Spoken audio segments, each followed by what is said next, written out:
The Black Cat.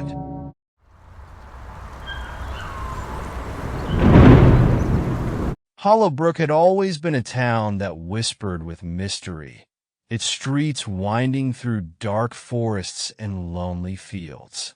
But among all its legends, none were as feared or as eerie as that of the Black Cat. For generations, townspeople spoke of it in hushed tones, how the appearance of a pitch-black feline, with glowing amber eyes, signaled an impending tragedy. Some said the cat was a spirit. Others believed it was a demon in disguise, sent to warn or torment those who were fated to suffer. No matter the explanation, one thing was certain. Wherever the Black Cat appeared, death followed. Sarah never believed in such superstitions. She was a rational woman, born and raised in Hollowbrook, but with a mind firmly rooted in logic. Her grandmother had often told her the tale of the Black Cat when she was a child, spinning the story as a bedtime warning. "If you ever see it run," her grandmother had said, her voice low and grave, "the cat is death's herald."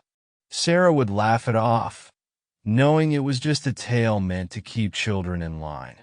But now, decades later, her grandmother was long gone, and Sarah, a school teacher with little time for myths, had almost forgotten about the old stories. Almost.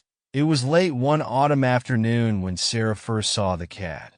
She was walking home from school, her satchel heavy with ungraded papers and her mind filled with mundane thoughts.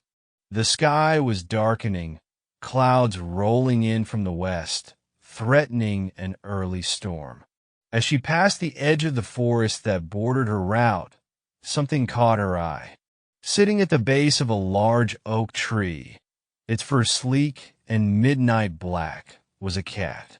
Its amber eyes glowed unnaturally in the dim light, almost as if they were burning embers.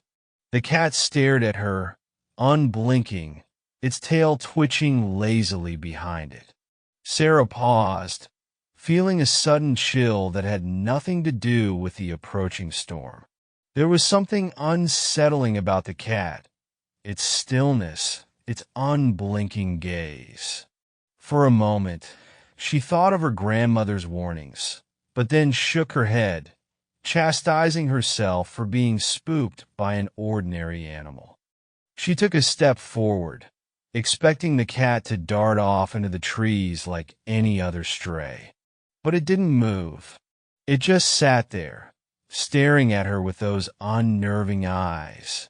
A sense of dread crept over Sarah, one she couldn't explain. She quickened her pace, her heart pounding in her chest, not daring to look back until she was well past the forest's edge and almost at her front door. When she finally did glance over her shoulder, the cat was gone. That night the storm hit. Rain lashed against the windows of Sarah's small house, and thunder rumbled in the distance, making the wooden floorboards creak underfoot. She sat at her kitchen table, trying to focus on grading her students' papers, but her mind kept drifting back to the cat. Why had it unnerved her so much? It was just a cat, after all, but something about it had felt wrong. Its presence lingered in her thoughts, refusing to let go. As the hours ticked by, Sarah grew more anxious. The storm was growing worse, the wind howling through the trees outside. Every time the thunder cracked, she jumped, her nerves on edge. And then, at precisely midnight, her phone rang. Startled, Sarah reached for it, glancing at the caller ID. It was an unknown number. Her heart raced as she hesitated, then pressed the button to answer. "Hello?" There was no response, just static. "Hello," she repeated, louder this time. "Who is this?" Still, there was nothing, just a faint crackling sound, like a radio tuned to a dead station. Sarah frowned, about to hang up when, through the static, she heard something, a whisper, faint and distorted. She strained to listen, her skin prickling as the whisper grew louder, more insistent. Then, just as she was about to ask again who was calling, she heard it clearly. He's coming. Sarah froze, her blood turning to ice. Before she could say anything, the line went dead, leaving only the sound of the rain outside. The next morning, Sarah learned that one of her neighbors, an elderly man named Mr. Hopkins, had died during the night. His heart had simply stopped, they said. He had been found slumped over in his armchair, his face contorted in an expression of terror. The news hit Sarah like a punch to the gut. The memory of the cat flashed through her mind, and she felt a wave of nausea wash over her. It couldn't be connected. It was just a coincidence. But deep down, something told her otherwise. Over the next few days, Sarah tried to push the incident out of her mind. She busied herself with work, grading papers, and preparing lessons. But the image of the black cat haunted her every thought. She couldn't shake the feeling that something terrible was looming. It wasn't until a week later that Sarah saw the cat again. This time, it was perched on the fence outside her house, its amber eyes fixed on her as she left for work in the early morning. The sight of it made her stomach drop. Her breath quickened, and she felt that same inexplicable dread creeping up her spine.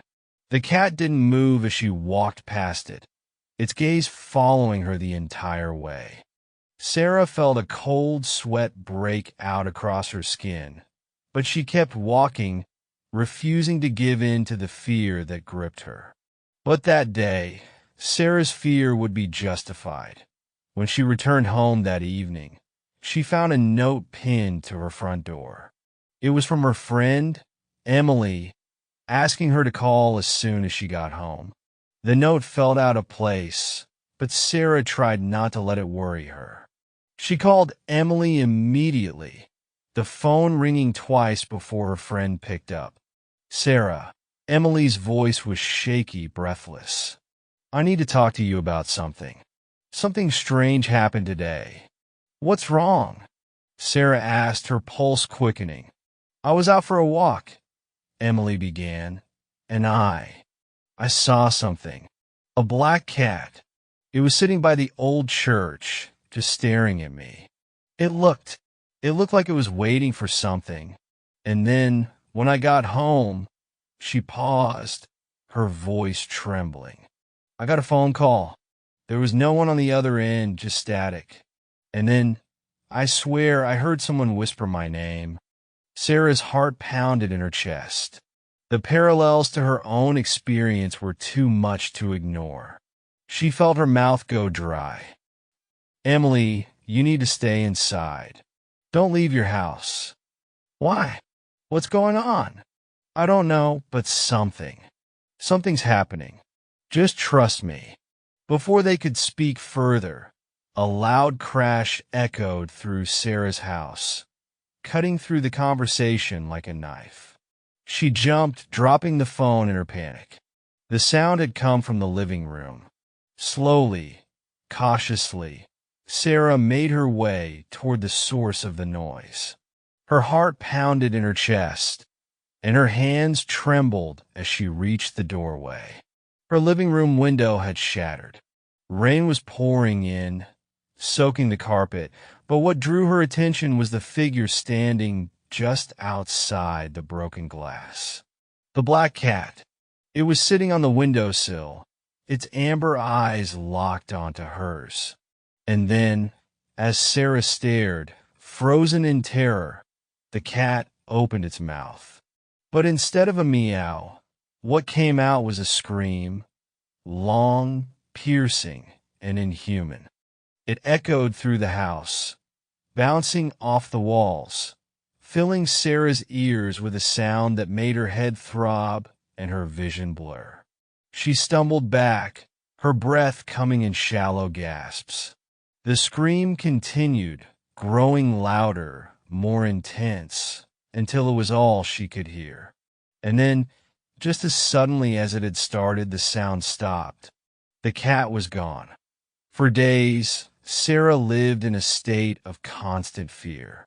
She barely slept, jumping at every sound, every shadow that moved across the walls.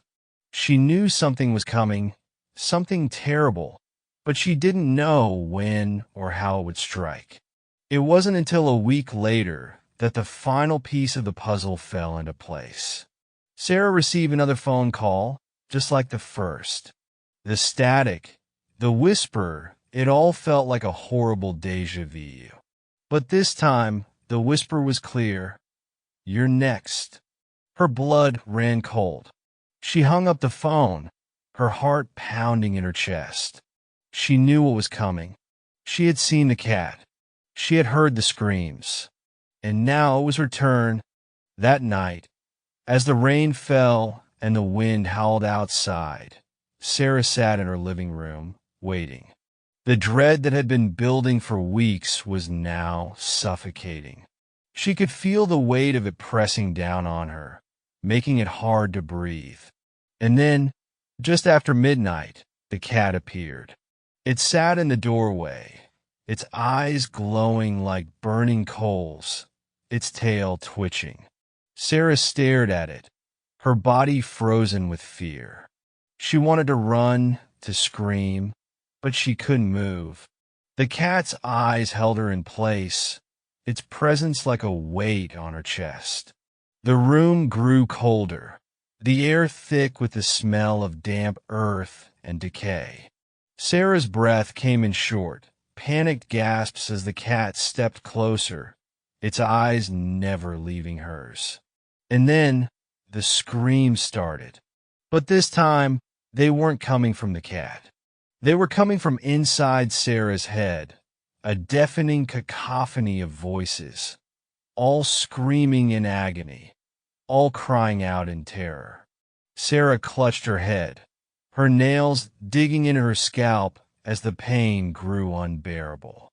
The screams were everywhere, filling the room, filling her mind, until she thought she would go mad from the sound. And then, just as the darkness closed in around her, the cat vanished. The next morning, Sarah was found in her living room, her body cold and lifeless. There were no signs of struggle, no marks on her body, but her face was frozen in an expression of pure terror. The people of Hollow Brook whispered about her death, just as they had whispered about the others. They spoke of the black cat, of the screams that echoed through the night. Some said it was a curse, others said it was an omen. But one thing was certain. Wherever the black cat appeared, death was sure to follow. And now, it was waiting for its next victim.